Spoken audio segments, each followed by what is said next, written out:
Introducing and welcoming our special guest today is Brett Bernhardt. Brett is our Executive Vice President here at the Heritage Foundation. Please join me in welcoming Brett. Brett?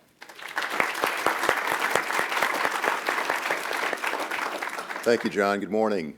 In my role as Executive Vice President, one of the fun things I get to do is that when our President, Jim DeMint's on the road, I get a chance to do fun stuff like this. So thank you for letting me do that today. We all know that cronyism is nothing new in the nation's capital, but someone who chooses to take on the excesses of Washington is indeed a rarity. It's not for the faint of heart. It takes courage and conviction.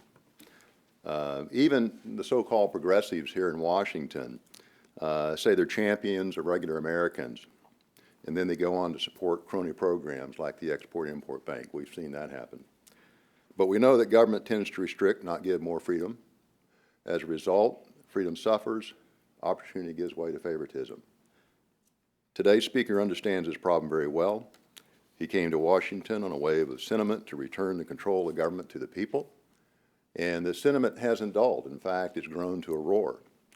He's remained a key voice in demanding accountability and fairness in our government, an end to cronyism, and a return to our constitutional principles. He understands that it is truly the American people versus a Washington cartel.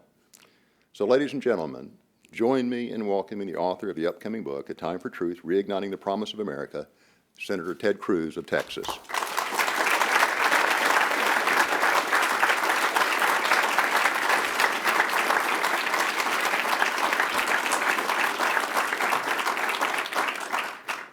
Well, Brett, thank you very much for that very kind introduction. Thank you for the warm welcome. It is great to be with so many friends back at Heritage yet again. Today, what I want to address is the people versus the Washington Cartel. Restoring liberty in an age of cronyism. I want to start by thanking my friend Jim DeMint, who's a big part of the reason that all of us are talking about Washington's cronyism. Jim, when he was in the Senate, saw his colleagues eagerly packing pork into just about every bill. And he stood up and led a valiant fight against earmarks. When Jim started that fight, it was viewed as Don Quixote, tilting at windmills. And yet today, thanks to his leadership, the Republican conference has officially sworn off earmarks. But yet, that hasn't solved the problem of cronyism in Washington. Indeed, just yesterday, the Senate voted for cloture for the Trade Promotion Authority Act. To leadership's dismay yesterday, I voted against it. Now, I've always been for free trade. I campaigned on free trade. Free trade, I believe, creates more opportunities for Americans. When we open up foreign markets, it helps farmers and ranchers and manufacturers. And so I intended to support TPA. Indeed, when it first came up for a vote a couple of months ago, I did support TPA. But unfortunately, when the package came back to the Senate floor,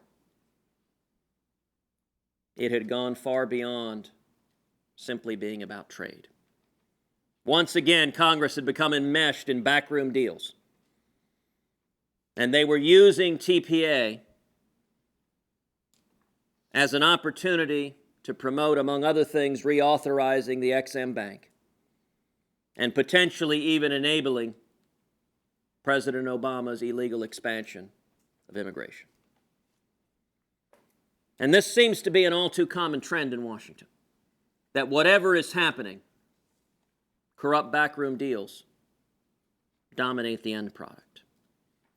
When American families, when small businesses, and when the most vulnerable among us are hurting, Washington has a tendency to jump to action, but not to help those who need it most.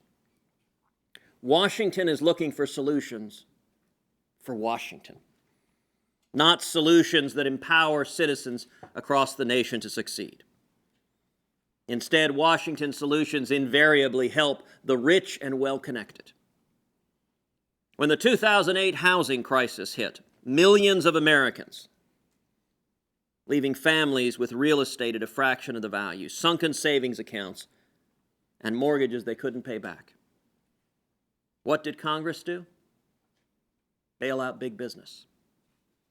It handed out hundreds of billions of dollars to banks and institutions that were deemed, quote, too big to fail. Sadly, the American worker is never deemed too big to fail. This enabled the banks to concentrate even more power and, in fact, to buy out weaker banks. For example, PNC received $7.5 billion, while National City didn't receive anything, which then gave PNC the advantage, and then they turned around and bought out National City. Since 2008, the big banks have only gotten bigger. As the Fed noted at the end of 2011, 5 banks held more than $8.5 trillion in assets, equal to 56% of the United States economy, and that's up from 43% 5 years earlier. Remember, Dodd-Frank was sold to the American people as stopping too big to fail. What do we see today? The big banks are even bigger. As car owners struggled with high gas prices in 2009, the federal government responded by handing over $80 billion to GM and Chrysler and its suppliers. In 2010, as many hardworking Americans crawled out from under the financial crisis to revive their communities and regain their financial footing, Congress passed the Dodd-Frank Act, which has yielded over 19,000 pages of regulation. No bill that large, no regulations that voluminous could possibly be good for any small institutions, and since then, hundreds of community and regional banks have closed. Now, it's important to understand that was not an unintended consequence. That wasn't, oops, we didn't realize this would happen. The lobbyists for the big banks were sitting at the table when Dodd-Frank was written. It was designed by Washington to favor the big guys over the little guys. And I would note the proponents of that regulations inevitably, they claim they're helping the little guy. Now, either they're not telling the truth, or they're really, really bad at what they do. Because every single time they jump in with massive regulations, it helps the giant corporations, and the people that get hammered are the little guys.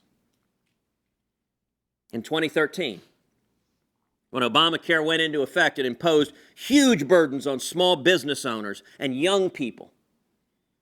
Union bosses and members of Congress received special favors and exemptions. The very people who wrote the law, Harry Reid and the Senate Democrats, they wanted out of it. And this administration was only too happy to oblige.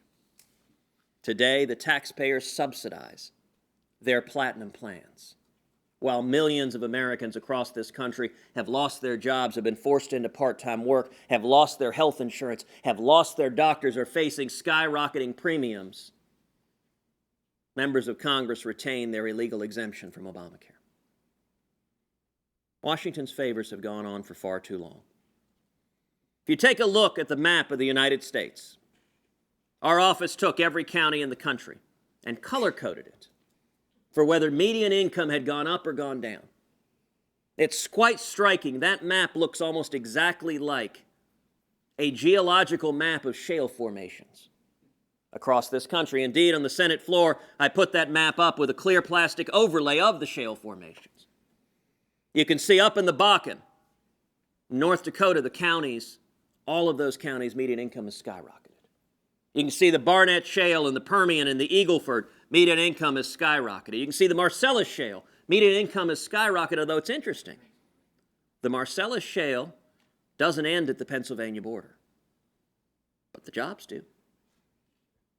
Because the politicians in New York have decided apparently New Yorkers don't want jobs, they don't want to provide for their family, or their idiot politicians are going to stand in the way and prohibit them. So even though they have resources in New York, the very same resources that are in Pennsylvania, the line between the states is like the finger of God drew it on the ground. South of that line, there are jobs. The median income has gone up. North of that line, not a single one of those counties has median income gone up. You look at the Monterey Shale in California, abundant resources. None of those counties have gone up because the California politicians, just like the New York politicians, think California men and women don't want to provide for their families. But do you know the one notable exception to that rule? The counties in and around Washington, D.C. are bright, bright green. 6 of the 10 most affluent counties in the country are located in the D.C. metropolis. Those who live off the federal government are getting fat and happy. And almost every other county in America, median income has stagnated or gone down. Washington has done a great job of one thing: picking winners and losers. Except it's clear each time who the losers are. It's the American families who are struggling to pay skyrocketing health care premiums and tuition costs. It's our community banks and marketplaces that are going out of business. It's young entrepreneurs and small business owners. The majority of Americans don't have the time, don't have the resources to lobby Washington politicians. They're too busy going about their daily lives, working hard to provide for their families and take care of their kids. For example, when Tesla successfully lobbied Washington for a $1.3 billion taxpayer subsidy, average Americans were hard at work. Certainly weren't spending their time thinking about the need to subsidize rich yuppies to spend $100,000 to buy an electric car. Look, if rich people want to buy an electric car, knock yourself out. But why should we be hammering hardworking taxpayers to add another car to the 4-car garage? That doesn't make any sense. While big government looks out for the powerful and well-connected, average Americans over and over again get the short end of the stick. With a ruling expected any day now in King versus Burwell, the Obama administration has already, at the behest of the insurance companies, crafted a contingency plan that allows insurers to cancel plans in the event that their subsidies go away. So the fat cat insurers are taken care of by big government. You guys are fine, here's the contingency plan. But the average American taxpayer, they don't have a contingency plan. The Obama administration has no credible plan whatsoever for the millions of Americans who will be left to pay the full price of Obamacare's big government mandates. The rich and well-connected keep getting more and more favors at the behest of hardworking Americans, and we have got to stop this. Here is a very simple rule of thumb, and it is contrary to everything our friends in the media tell us. Big government benefits big business. Small government benefits small business and hardworking men and women.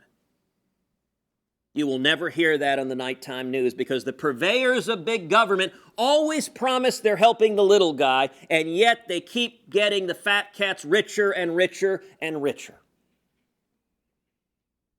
Lobbyists and career politicians today make up what I call the Washington Cartel. And it operates very much like other cartels. It operates like OPEC. I don't know, like sheiks, if they actually wear robes. But they nonetheless, on a daily basis, are conspiring against the American people. Let me explain how it works. A bill is set to come before Congress, and careers politicians' ears and wallets are open to the highest bidder. Corrupt backroom deals result in one interest group getting preferences over the other, although you give the other a chance to outbid them. Or even worse, a very, very small interest group, getting special carve-outs at the expense of taxpayers. And those who don't oblige, well, they are shunned by the cartel, effectively locked out. Just this week, we saw a shameful example of this as House leadership threw Representative Mark Meadows out of his chairmanship because of his principled objections to TPA. Just this morning, news broke that leadership is now seeking to strip Ken Buck, another conservative in the House, of his leadership position. Why is it that Republican leadership always cuts deals with the Democrats and with Washington and throws overboard the conservatives that come October and November in an election year? They are desperately asking to turn out and elect them in power.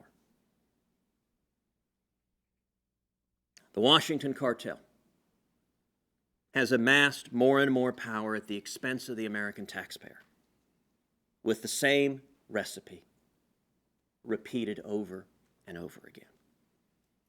So today I want to look at 4 examples of the Washington Cartel at work. I want to talk about who their schemes are hurting and how we can restore freedom, bring back jobs and growth and opportunity, and how we can defeat the Washington Cartel. Let's start with the Export-Import Bank. It's hard to imagine an institution that is more emblematic of cronyism than the Export-Import Bank. The Export-Import Bank is essentially welfare for big corporations, both foreign and domestic. President Franklin Delano Roosevelt, who, as you all know, is a source of much of progressivism, instituted the bank. What does the bank actually do? It provides loans and loan guarantees to hand-picked corporations. It's one of the favored methods of cronyism, Washington handing out taxpayer money to selected giant corporations. Now, on principle, there's nothing wrong with loans being given, except it's not private investment. It's not people actually risking their own capital and assessing the risk-reward. Rather, it's funded on the taxpayer dime. Prior loan guarantees from the EX-Im Bank have benefited such paragons of corporate virtue as Enron and Solyndra. As it stands now, taxpayers are currently on the hook for over $100 billion in loan guarantees. If the project succeeds, the giant corporations make a profit. If they fail, the taxpayers foot the bill. Now, those are pretty good odds. In Vegas, that's called playing with the house. As it stands, today, the EX-Im Bank funds roughly 2% of American exports. And yet, of that 2%, from 2007 to 2013, the majority of the benefits have gone to 10 select companies.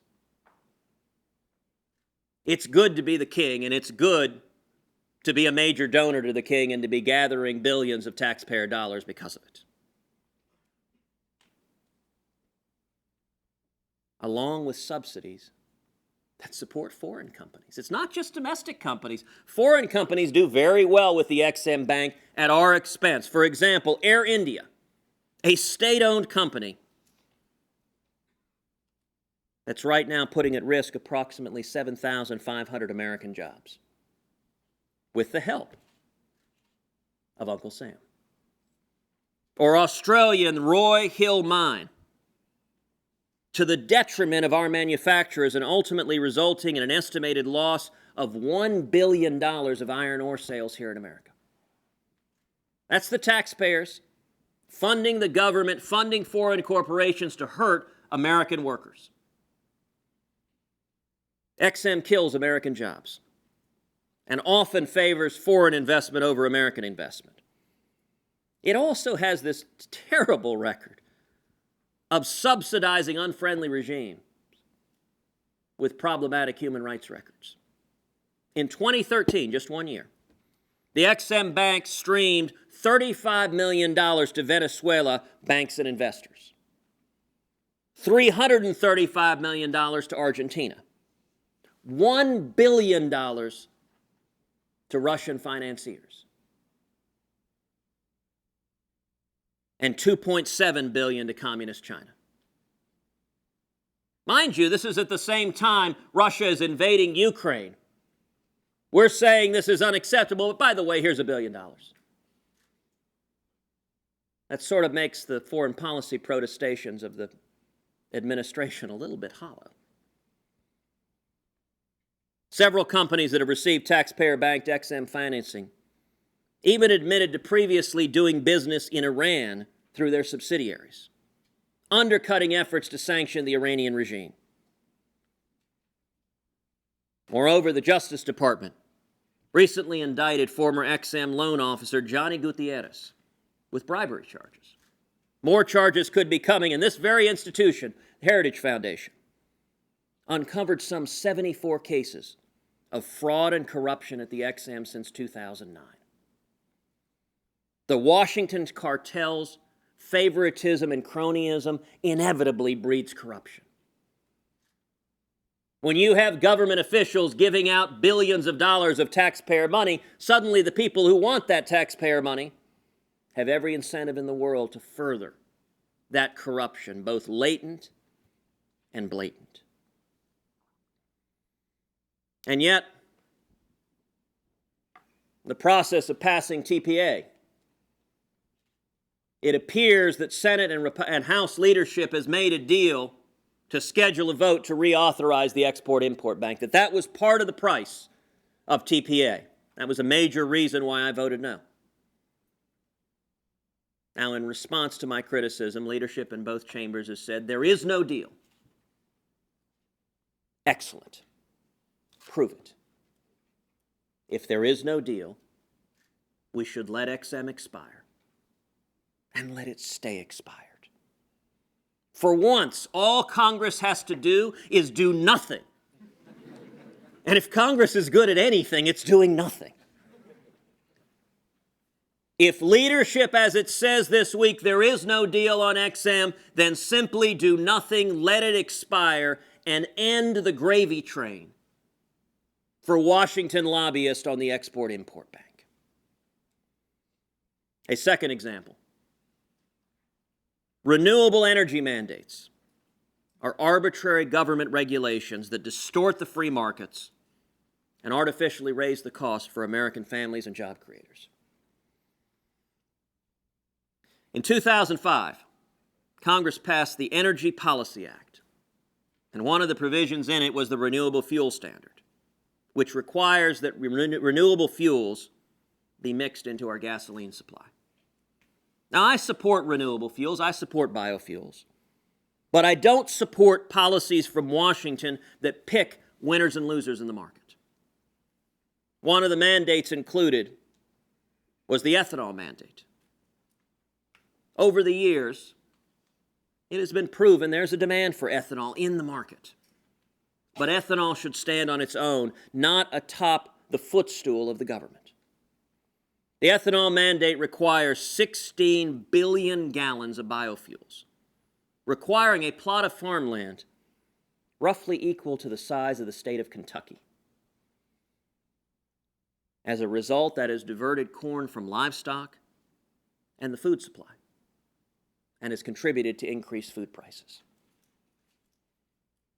Several months ago, there was an agriculture summit in the state of Iowa. Most of the Republican candidates for president attended that summit.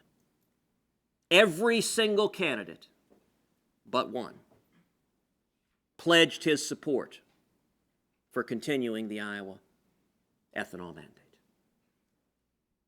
It's very easy for conservative politicians to talk about ending cronyism, but when you're standing in front of people who are the beneficiaries, that's when you separate talk from action. Big government energy mandates don't stop with ethanol. There are tax credits for almost every form of energy, each designed to give one industry a leg up over the other. There's enhanced oil recovery credits for producing oil and gas from marginal wells. There's an advanced nuclear power generation credit, clean coal investment credits, and a credit for plug-in electric and fuel cell vehicles, and of course the infamous wind production tax credit. Talking about wind, a 2-year extension of wind credits alone cost taxpayers more than $13 billion, which is enough to pay the monthly electricity bills for 124 million Americans. How about putting that up for a referendum? Do we continue to benefit one favored industry, or do we pay the electricity bill for 124 million Americans? You know what? I don't think that would be a close vote for the American people. And what's interesting, it's not a close vote in Washington, because the only people voting in Washington are the lobbyists with bags of cash and the lawmakers in both parties eager to get that cash. For decades, the federal government has teamed up with specific industries to pick winners and losers in the energy industry. Aside from further complicating an already Byzantine tax code, this type of corporate welfare has only distorted the price of energy and empowered failed companies like Solyndra. My good friend, Senator Mike Lee, has taken the lead in previous Congresses to level the playing field, to end the special interest handouts, and stop the energy cronyism. How about, instead of picking one industry after the other and benefiting them all to compete against each other, we take the taxpayer out of the game and let him fight it out on a fair field?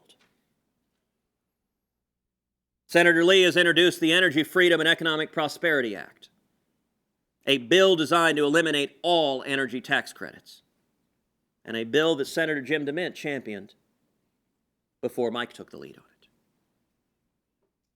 A third example, sugar subsidies that artificially drive prices higher for the benefit of a few. It should come as no surprise that another poster child for big government picking winners and losers traces his origins back to the New Deal. The Sugar Act imposed quotas on U.S. sugar production and restrictions on imports of sugar while subsidizing U.S. production.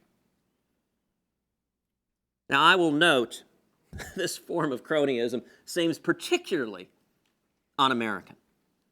After all, before the Tea and Stamp Act came the Sugar Act in 1764.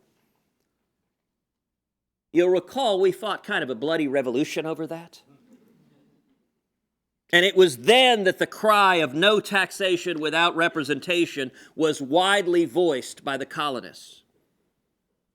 Well, you know what? We do have representation now. But our representatives aren't representing us. They're representing giant corporations and lobbyists rather than the American people, and it is the exact same circumstance of no taxation without representation. How about the elected representatives in Washington actually represent the men and women back home that we're supposed to be working for? The sugar program imposes restrictions on how much sugar can be sold. It provides a benevolent allotment for each processor and makes it illegal to sell more than the government's designated amount.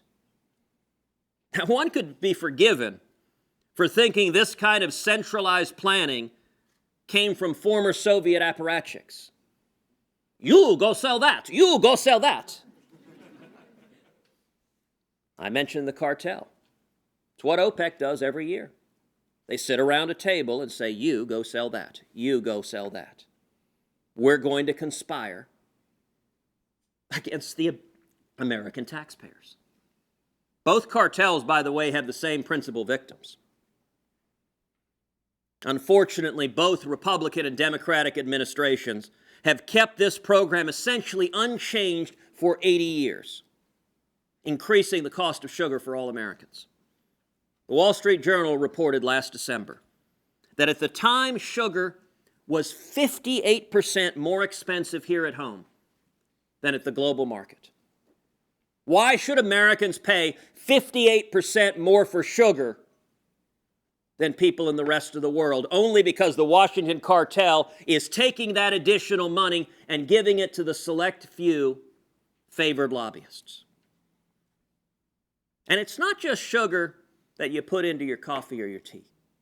Sugar is an ingredient in a great amount that we eat, from pastries to sodas to, as my two little girls will tell you, treats on a nightly basis. And this price control increases food costs for businesses and families, particularly low-income households. If you're a single mom struggling to make ends meet, if you've seen the food costs when you go to the grocery store and try to feed your kids go up and up and up and up, and your salary doesn't seem to match it, part of the reason is the Washington Cartel isn't listening to you, and they're happy to take money from your paycheck and make fat cats even fatter. That's the corrupt game that's going on. In fiscal year 2013, the average price for American raw sugar was 6 cents per pound higher than the average world price. As a result, Americans paid an unnecessary $1.4 billion extra for sugar. Now, there's some Americans who don't even make $1.4 billion in a year. That's real money. And every time Washington picks winners and losers, the winners are concentrated, but the losers you can identify. From 1997 to 2011, nearly 127,000 jobs were lost in domestic sugar-using industries. 127,000 jobs. Think of the men and women who were working in chocolate factories, working in bakeries, working in soda factories, who now are unemployed, and one of the reasons is the federal government is driving up the cost of their inputs and values fattening the lobbyists more than your job. According to a 2006 study by the U.S. Department of Commerce, for every sugar-growing job that stems from artificially high sugar prices, approximately 3 manufacturing jobs are lost. Now, that's math that makes sense only in Washington, D.C. And here's the kicker. You want to understand the concentration. Sugar companies make up just 0.2% of the farms in America. Anyone know what percentage of the crop industry's total lobbying expenditures come from sugar? 40%. 0.2% of the farms generate 40% of the lobbying. Why? Because if your lobbying is yielding $1.8 billion, there's good math in that. And the single mom who's paying higher food prices, the chocolate factory owner who's laid off and is now on unemployment, neither one of them have lobbyists in Washington. Neither one of them have a whole lot of representatives who are listening to them. The fourth and final example. Internet sales taxes. We've looked at one example of how the Washington Cartel helps foreign nations and foreign investors, how it chooses winners and leaders among American industries. Now let's look at an area that has been blessedly largely free from government regulators, the internet. The internet has been an incubator for new ideas. It has been a haven for entrepreneurial opportunity. It is allowing millions of people to create small businesses. And by the way, the people who are most freed up on the internet are the most vulnerable. It's young people, Hispanics, African Americans, single moms, people who want a better life. You know, it used to be 20 years ago, if you wanted to start a business, you needed some capital. You needed to be able to buy an inventory. You needed a warehouse. You needed a distribution system. That took money. If you're just getting started, if you're a teenage immigrant like my dad was in 1957, washing dishes, making 50 cents an hour, you're not likely to have the capital to start a business. What did the internet do? It transformed it. If you have a good or service you want to sell, you can set up a website and suddenly you have worldwide marketing. Someone clicks on the website, says, I want to buy your good and service. You can send it in FedEx and boom, you can deliver it anywhere in the world. You know who that terrifies? Politicians in Washington. This freedom thing is very, very scary for Washington. Washington is all about power and control. Today, parents can purchase Christmas presents for their kids with a click of a button. A teenager can design an app that revolutionizes the ways things are done. A mom can sell her handmade cards on Etsy. Or with a few taps, an Uber can come to your doorstep. And by the way, the next time you take Uber, I'll let you know, I don't have a car in Washington. Uber is transformational. The next time you take Uber, ask the Uber driver how he or she likes the job. I have yet to find an Uber driver who isn't thrilled at the freedom of becoming a small business owner that the internet has enabled. And yet, what is Congress talking about doing? It's talking about passing the Orwellian-named Marketplace Fairness Act. Now, we've seen the pattern of Washington fairness. What is Washington fairness? Hammer the little guy, help the big guy. That's very fair to lobbyists on K Street. What would the Marketplace Fairness Act do? It would take every online retailer in America and tell them, you must now collect sales taxes for over 9,600 taxing jurisdictions all across this country in real time. Now, I want you to think about it. Let's suppose you're that single mom who started a business you're selling online. You're supposed to collect the Albany school taxes. Now, Brett, do you know what the Albany school tax rate is? Do you know if there's a hearing scheduled next week to change it? Well, if you decide to start a small business, you're expected to know, and you could face an audit from 9,600 jurisdictions across this country if you haven't correctly collected the Albany school tax and you don't know that they raised it by a quarter point in their last vote, which I have no idea or not. Why does the Marketplace Fairness Act have support? Has support because there's a perfect storm of lobbyists. Number one, the big box stores. The major bricks and mortar retailers, they want to hammer the heck out of these online retailers. But here's the interesting thing that shifted. So do the big online retailers. Of the 20 largest online retailers, 19 of them have physical presences and so collect sales taxes in each of the states that has sales taxes. So suddenly you have the big box stores, the bricks and mortar retailers, the big guys, and the giant online retailers joining forces, and suddenly they have a common enemy. All of these pesky little startups that have the temerity to try to take their customers. And in Washington, there's nothing more beautiful than when the lobbyists all align. When all of the money is pointing in the same direction, suddenly you see Republicans and Democrats saying, that is an inspired policy. And yet all of the millions of young people, of entrepreneurs, of people with an idea that want to topple the next giant company, they don't have a single lobbyist. The American people are with us on this. 2013 Gallup poll showed 57% of likely voters oppose taxing the internet. Among young people, the demographic that represents the future of this country, 73% oppose a tax on the internet. We should stand with the people. It is time to break the Washington Cartel. Instead of cutting blue-collar jobs by investing millions in foreign mining corporations, we should welcome jobs and production here at home. Instead of giving selected energy producers an automatic check, we should let the market determine their viability.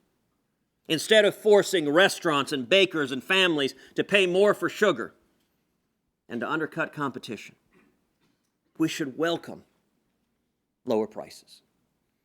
And instead of handing over more power to big corporations and regulators, let's keep the internet free and encourage young entrepreneurs to keep regulating and to keep government's hands off the internet. How do we beat back the Washington Cartel? How do we restore power to the people? The answer is simple. Americans across this country rise up, they engage on the issues, and we bring back the voice of the people. The book of Ecclesiastes tells us there's nothing new under the sun. I think where we are today is very, very much like the late 1970s. I think the parallels between Jimmy Carter and Barack Obama are uncanny. Same failed domestic policy, same misery, stagnation, and malaise. Same feckless and naive foreign policy. In fact, the very same countries, Russia and Iran, openly laughing at and mocking the President of the United States. You know, the one person in America thrilled with the job Barack Obama's doing is Jimmy Carter. Why does that analogy give me so much hope and optimism? Because we know what happened. The late 70s and 1980, there was a grassroots movement of millions of men and women who rose up and became the Reagan Revolution. And it didn't come from Washington. Washington despised Ronald Reagan. If you see a candidate who Washington embraces, run and hide. And in 1980, Reagan rose up to break the Washington Cartel. Now, how did he do it? He changed the rules. 1978, 1979, Reagan didn't get on a plane and fly to Washington and sit down with the old bulls in Congress, sit down with Republicans and say, come on, guys, we got to stand for something.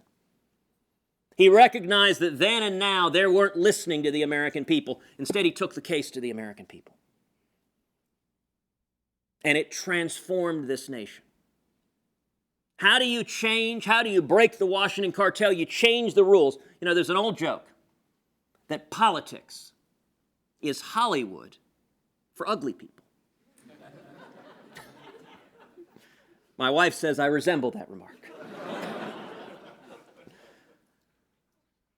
But there is nothing that focuses the minds of elected politicians like the prospect that they might be voted out of office and have to find an honest job. How do you break the Washington Cartel? You make the political price of doing the wrong thing higher than the political price of doing the right thing. And that can only come from we the people. It's the only power strong enough. That's what the Reagan Revolution demonstrated. Washington despised Reagan until the revolution swept in, and suddenly a bunch of politicians said, holy cow, I ain't messing with that. And magically they supported lower taxes and lower regulations and stopping the favoritism and standing up and defeating the Soviet Union. I think 2016 will be an election like 1980. As Reagan said, we win by painting in bold colors and not pale pastels. I'm going to close with a story. We all know the story of the Wright brothers. But a name that we don't often hear is that of Samuel Langley. The Department of War gave him $50,000 to create a flying machine. Upon its launch, it, quote, fell like a ton of mortar, according to one reporter. On December 17th, 1903, only 9 days after Langley's second experiment failed, two young Ohio boys with only $2,000 set out at Kitty Hawk to become the first men to sail in the air. $50,000 on a failed government program, picking winners and losers, versus two entrepreneurs, two brothers, with a vision and a dream and just $2,000. One a miserable failure, the other transformed the world. That is the power of American innovators, free from government. It is the can-do spirit that has propelled scientists and entrepreneurs and immigrants who came to this nation with nothing, pioneers and farmers, to make this land the greatest nation on earth. And it remains just that. If we come together and break the Washington Cartel, that is telling us far too much about what we can do and what we can't do. And if we instead return power to the people so they can do what they have always done best, achieve the unimaginable, and leave a landscape of greater opportunities for generations to come. Thank you.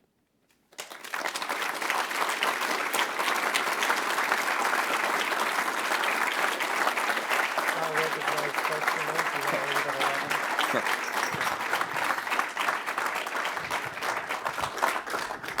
We do have a few moments for some questions. We'd be glad to recognize you from the audience, and I'll start down here. The only proviso is please make your question in the form of a question. Thank you. Just like Jeopardy. It's definitely a question. Sharon Bovat, Voice of a Moderate. Quick question. When I was at the hearings about Export-Import Bank, I learned that there were some Cuban loans that were pre-Castro that were still on the books, not written off. And they asked Mr. Hochberg, the chairman, and he said it was not part of any deal that he knew of with the relations with Cuba. Now, I've talked to people that are pushing from an activist group, I will not name their color, and they thought that the loans should be actually included as part of normalizing relations with Cuba, if we do that. Why do we have loans still on the books that are pre-Castro at the Export-Import Bank? Is that just another sign of cronyism? Look, I think that's a very good question. I'll confess I don't know the specific backgrounds of the loans you're asking, so what I'll commit to you is that I will go and look into it and learn more about it. I don't want to comment too specifically without examining what specifically the story is, but nothing would surprise me in the Export-Import Bank in terms of corruption and cronyism. And sadly, very little would surprise me about the administration's misguided foreign policy towards Cuba. And so I don't know the answer to the question, but I will look into it and learn more. And I'm happy if you want to connect with our team, we can follow up with you after we do that. Thank you very much. Gentleman right here. Roman Momino, Voice of America. I will use your quote. So, did you tell yourself, holy cow, I was part of this mess? I mean, how can we believe that you are not part of this cronyism? Because I'm absolutely sure that your colleagues, candidates, presidential candidates from Republican Party can stand this stage and say absolutely the same.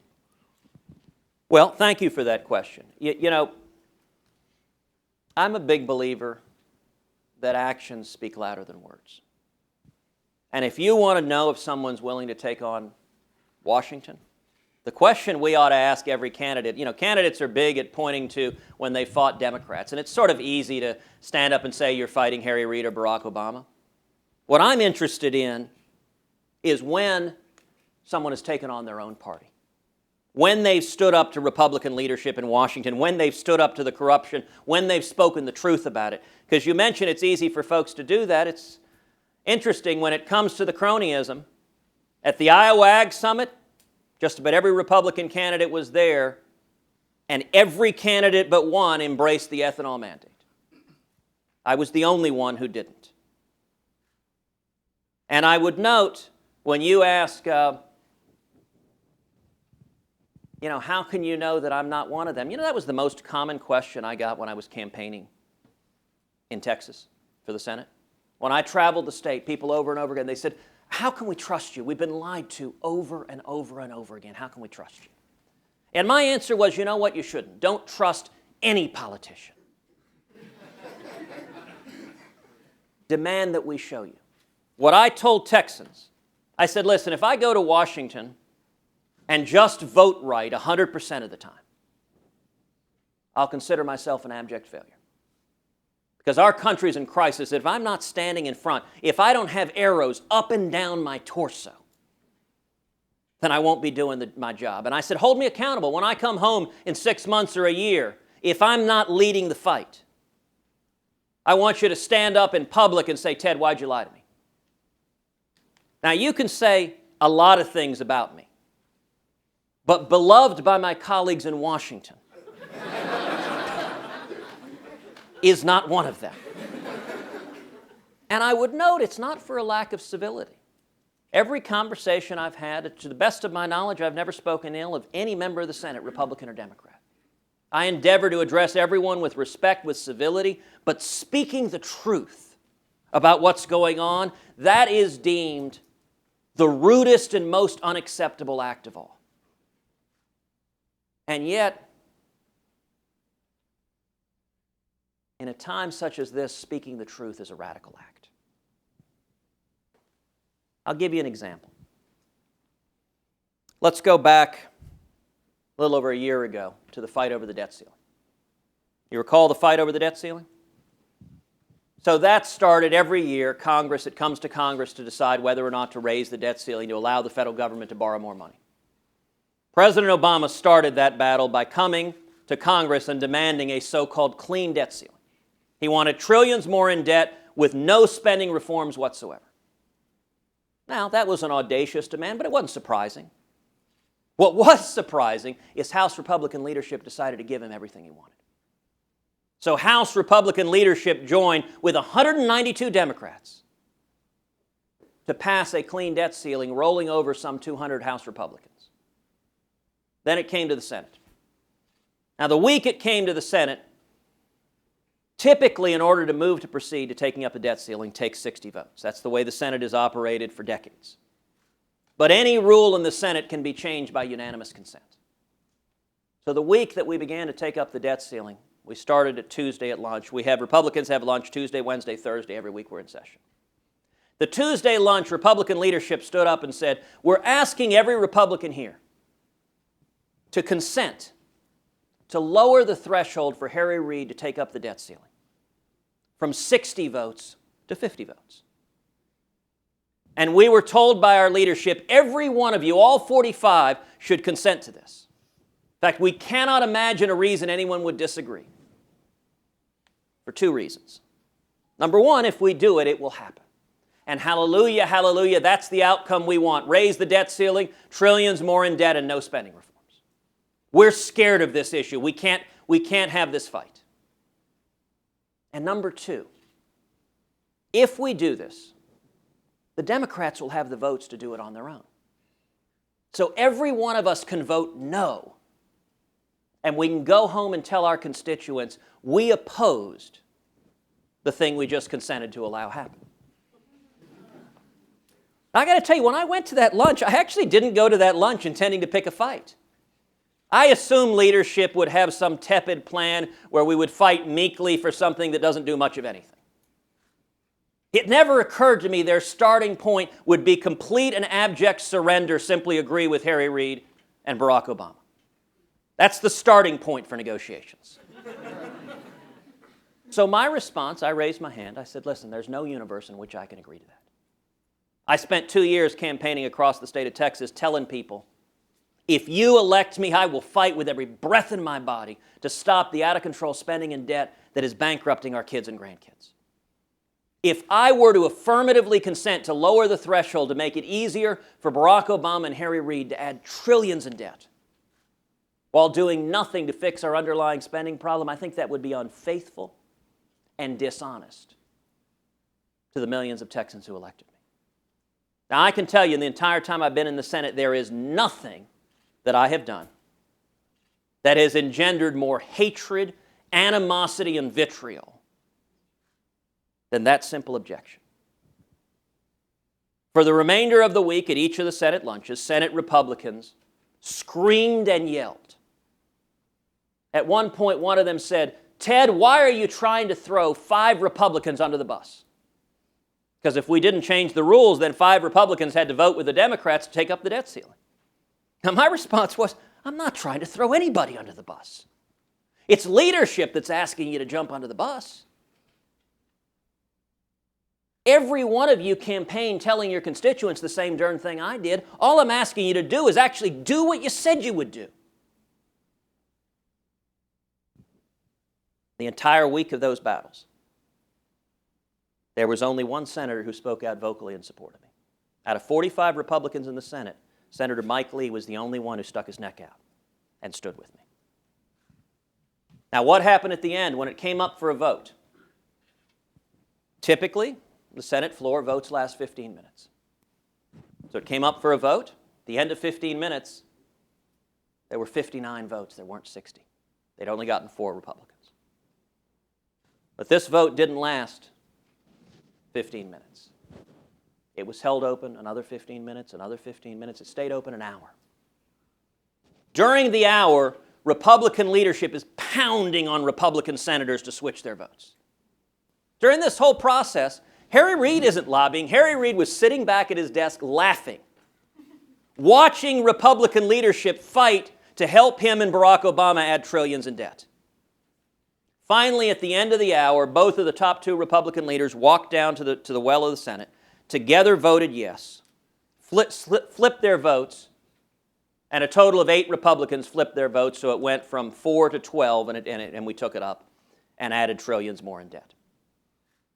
Now, here's an interesting insight into how Washington operates.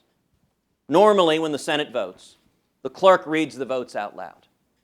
Mr. Smith, aye. Ms. Jones, nay. During that vote, the clerk didn't read the votes. Leadership had instructed the clerk, do not read the votes out loud, presumably because we're going to lean on people to change their votes, and we don't want anybody to know what's happening in the United States Senate. Now, I'll point out the next day, it's kind of interesting, or that weekend, actually, on the Sunday show, Bob Woodward went on the Sunday show and said that Mitch McConnell told him Ted Cruz is the most selfish politician in all of Washington. Now, look, I don't know if Mitch said that or not. Woodward said that on TV. I don't have reason to doubt him.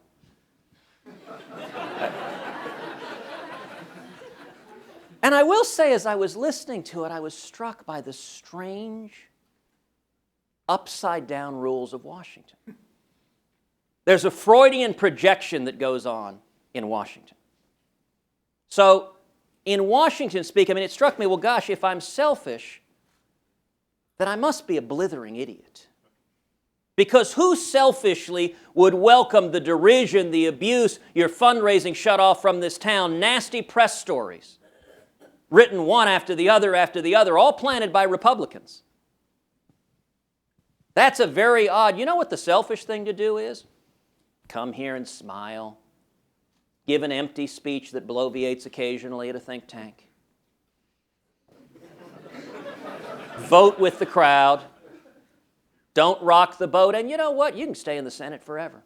You go to the parties, the lobbyists write you a check, suddenly benefiting the sugar producers. There are a lot of sugar producers in Texas. I talked about wind. Texas is the country's largest wind producer. I talked about oil and gas. Show me a Texas senator talking about cutting oil and gas tax benefits. The selfish and easy thing to do, it is not hard to coast and stay in office forever and be surrounded by acolytes. What's viewed as selfish is having the temerity to speak the truth, because what that does, not raising your voice, not insulting, to be honest, they would rather that I yelled and called them nasty obscenities. That would be far more acceptable than telling the truth, because what that does is it makes it more awkward and uncomfortable for politicians to mislead their own constituents. That if they want to raise the debt ceiling, they don't get to vote no and tell their constituents they opposed it. They actually have to vote for the things they support. And I would suggest that that is the way to distinguish between who's walking the walk and talking the talk. And let me make a final point on this.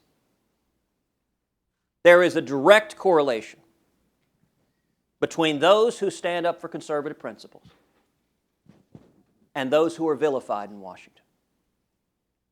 Those who are vilified, if you stand and fight for conservative principles, you will be vilified by Democrats, you'll be vilified by Republicans,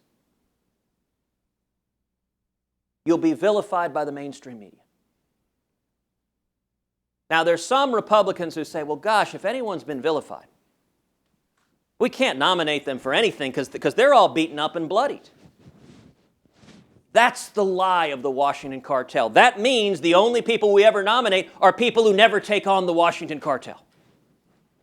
And you know what? If you've never taken on the Washington Cartel, you're not magically going to start in a new office. I had a former boss who used to say, if I'm ever accused of being a Christian, I'd like for there to be enough evidence to convict me. I think that's powerfully true, but I would say the same thing. You're right. A lot of politicians might claim, although it's interesting, they'll claim they'll take on Washington special interests. That's nice. That doesn't upset anyone, because Washington special interests, it's sort of like the really courageous politicians who come out and say, I'm against waste, fraud, and abuse. Unlike my opponent who's campaigning in favor of waste, fraud, and abuse.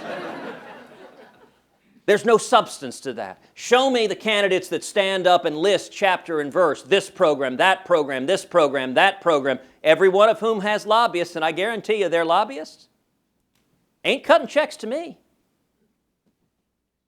You can tell the difference between how someone walks based on who's taking shots at them. And if we're going to take on the Washington Cartel, we need leaders, more and more leaders. Look, Jim DeMint was vilified in the Senate because Jim DeMint took on the Washington Cartel. And he had this horrible habit of speaking the truth and making it clear when others were giving in to the Washington corruption. That's the only way we're going to change it. We've got to take power out of Washington, out of career politicians in both parties, and bring it back to the American people.